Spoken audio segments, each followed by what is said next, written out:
Hello everyone, मेरा नाम हमाद है।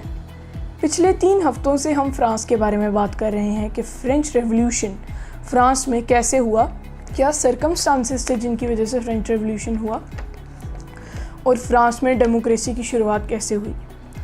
आज हम फ़्रांस की ही पड़ोसी कंट्री, थोड़ा सा फ़्रांस से आगे उसी के पास ही जर्मनी के बारे में आज हम बात करेंगे कि जर्मनी में डिक्टेटरशिप कैसे स्टार्ट हुई। आज के हमारे चैप्टर का नाम है Nazism and the rise of Hitler. हमारा पहला टॉपिक है birth of Weimar Republic. Weimar Republic कैसे फॉर्म हुई। वर्ल्ड वॉर 1 चल रही थी, 1914 था साल, और उसमें जर्मनी और ऑस्ट्रिया ये दोनों एलीज़ के अगेंस्ट जो थे वो वॉर कर रहे थे। एलीज़ कौन थी? एलीज़ थी रशिया, इंग्लैंड और फ्रांस। 3 एलीज़ थी, रशिया, इंग्लैंड और फ्रांस। इनके खिलाफ जर्मनी और ऑस्ट्रिया ये लड़ाई कर रहे थे। They were in a war. 1914 से उन्होंने वॉर स्टार्ट की और 1917 तक तो जो था वो उनके जीतने के चांसेस 100% थे।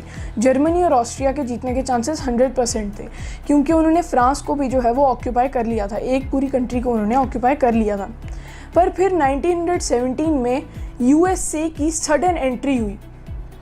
जब यूएस ने बिल्कुल अपना वर्ल्ड वॉर 1 के अंदर एंट्री की, उसके बाद जो पासा था वो पलट गया और यूएस एलीज़ के साथ मिल गया और जर्मनी और ऑस्ट्रिया हार गए।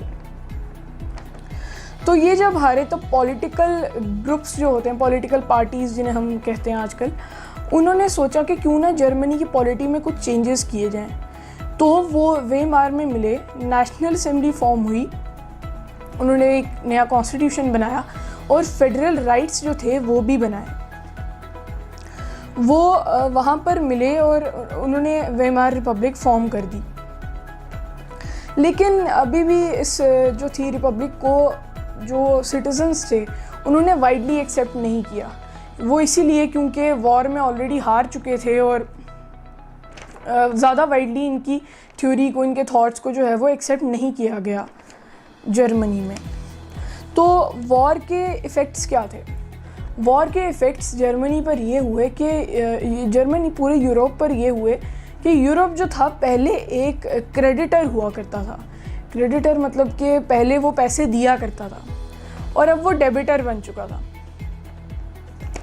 डेबिटर मतलब पैसे अब उसे लेने शुरू करने पड़े, क्योंकि उसके पास सारे पैसे जो थे वो उसने वॉर में लगा दिए और कोई पैसे बचे नहीं थे। वेमार रिपब्लिक जो थी, it had to pay for the sins of the old empire, क्योंकि पिछली एम्पायर ने जो थी उन्हें वॉर हरा दी थी। तो जो सारे क्रेडिट्स थे, सारे पैसे थे, लोन्स वगैरह थे, वो वेमार रिपब्लिक को पे करने पड़ रहे थे। वेमार रिपब्लिक को गिल्ट भी कैरी करना पड़ा उन्हें। जो ये वॉर का हारने का जो था वो गिल्ट था अंदर के, भाई हम लोग हार गए हैं, हमारी कंट्री जो है हमें हार गए हैं हम लोग, तो उन्हें उसका भी गिल्ट कैरी करना पड़ा और लोग उन्हें ज़्यादा पसंद नहीं करते थे। वेमार रिपब्लिक जो थी उसे फोर्स किया गया कि वो कंपनसेट करे, पैसे दे वापस। तो जो वेमार रिपब्लिक को फॉलो करते थे जो मेनली थे सोशलिस्ट, डेमोक्रेट्स, कैथलिक्स और डेमोक्रेट्स, कैथलिक्स और सोशलिस्ट, ये 3 लोग थे जो इन्हें फॉलो करते थे मेनली। इन्हें जो है वो नेशनलिस्ट ग्रुप्स जो थे, नेशनलिस्ट ग्रुप जो थे उन्होंने इनको ईजी टारगेट किया कि मतलब ये जो हैं उनकी साइड ले रहे हैं जिन्होंने हमें वॉर हराई है, और जो गिल्ट कैरी कर रहे थे, वेमार रिपब्लिक जो थी वो गिल्ट कैरी कर रही थी कि वॉर जो है उन्होंने हराई है। और जो नेशनलिस्ट थे, they were targeting the Democrats, Catholics and the Democrats, Catholics and the socialist. They were targeting all 3 of them because वो वेमार रिपब्लिक के साथ थे और उन्हें एंटी नेशनल करार दे दिया गया और इजीली उनको वो नवंबर क्रिमिनल जो है वो बुलाते थे। नवंबर क्रिमिनल्स क्यों? क्योंकि नवंबर 1918 में जो है जर्मनी वर्ल्ड वॉर हारा था एलीज़ से। इसीलिए उन्हें नवंबर क्रिमिनल्स जो है वो बुलाया जाता था। जर्मनी वॉर जो था, जर्मनी ने लोन्स के ऊपर लड़ा था, टोटल लोन्स के ऊपर, और उन्हें वापस जो था पे करना रिपेरेशंस का वो गोल्ड में करना पड़ा, क्योंकि उनके पास पैसे और बचे नहीं थे। पहले उन्होंने लोन्स पे जो है वो वॉर लड़ी थी, तो जो रिपेरेशंस थी वो उन्हें गोल्ड में पे करनी पड़ी। तो इससे जो था वो गोल्ड रिजर्व्स जो थे उनमें डिप्लीशन आई बहुत ज़्यादा। इन्होंने जब गोल्ड लेना शुरू कर दिया उसमें से, तो गोल्ड आहिस्ता आहिस्ता करके ख़त्म होना शुरू हो गया। तो स्कारसिटी उन्होंने बहुत ज़्यादा फेस की गोल्ड की जर्मनी में, जब इन्हें रीपे करने पड़े सारे अपने डेट्स। तो जब ये रीपे नहीं कर पाए, उन्होंने फिर रिफ्यूज़ कर दिया कि हम जो है पे बैक नहीं करेंगे, जर्मनी ने रिफ्यूज़ कर दिया। तो फ्रांस जो है फिर उसने ऑक्यूपाई कर लिया रूहर को। Ruhr is the main industrial area in Germany. अपना कोल क्लेम करने के लिए फ्रांस ने, फ्रेंच पीपल जो थे उन्होंने रूहर के ऊपर अटैक कर लिया, उसको ऑक्यूपाई कर लिया कि हम वापस जो है अपना वो क्लेम कर लें, और क्योंकि जर्मनी जो है वो तो पे बैक नहीं कर रहा। फ्रांस के रूहर को ऑक्यूपाई करने के बाद जर्मनी ने इस तरह से रिटेलिएट किया कि जर्मनी ने बहुत ज़्यादा जो है वो करेंसी प्रिंट करनी शुरू कर दी। बहुत ज़्यादा करेंसी जो थी वो उन्होंने प्रिंट करनी शुरू कर दी, और बहुत ज़्यादा सर्कुलेशन में फिर प्रिंटेड करेंसी होने की वजह से जर्मन मार्क की वैल्यू जो है वो गिरनी शुरू हो गई।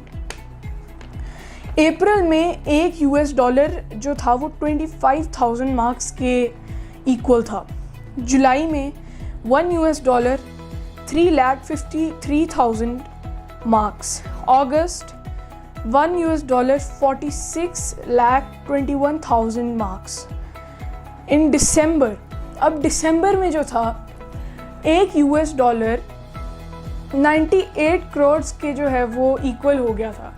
ट्रिलियंस में जो है फिर उसके बाद ये मार्क्स की जो है वैल्यू गिरनी शुरू हो गई। मतलब कि 1 US डॉलर उतना ही रहा और इनकी वैल्यू जो है वो लगातार गिरनी शुरू हो गई, क्योंकि प्रिंटेड नोट्स जो थे वो बहुत ज़्यादा से सर्कुलेशन में, तो इनकी करेंसी जो है उसकी वैल्यू जो है वो गिरनी शुरू हो गई कॉन्टीन्यूसली। तो हमारे पास ये भी फ़ोटोज़ हैं। अभी एक फ़ोटो आप अपने स्क्रीन पर देख पा रहे होंगे, ये इमेज, जिसके अंदर बताया गया है कि जो है सैलरी पे करने के लिए भी उन्हें loads and loads of money जो था वो लेके जाना पड़ता था, ट्रक्स में लोड करके लेके जाना पड़ता था। और ये भी एक पिक्चर बहुत ज़्यादा सर्कुलेशन में आई थी जो आप अभी अपने स्क्रीन पर देख रहे हैं, जिसमें लोग बहुत ज़्यादा पैसे कैरी कर रहे हैं, जिससे उन्हें ब्रेड लेने की ज़रूरत है। एक लोफ के ब्रेड के लिए एक तो वो लाइंस में खड़े होते थे, दूसरा उन्हें बहुत ज़्यादा जो था वो कैश कैरी करना पड़ता था। इसके बाद यूनाइटेड स्टेट्स ने, US ने ही जो है वो जर्मनी को इस सिचुएशन से बाहर निकाला अपने फाइनेंशियल जो थे वो एक्सपर्ट्स उनकी मदद से। आज के एपिसोड में बस इतना ही। नेक्स्ट वीक फिर से मिलते हैं हमारे Nazism and the rise of Hitler इस चैप्टर के साथ। Thank you.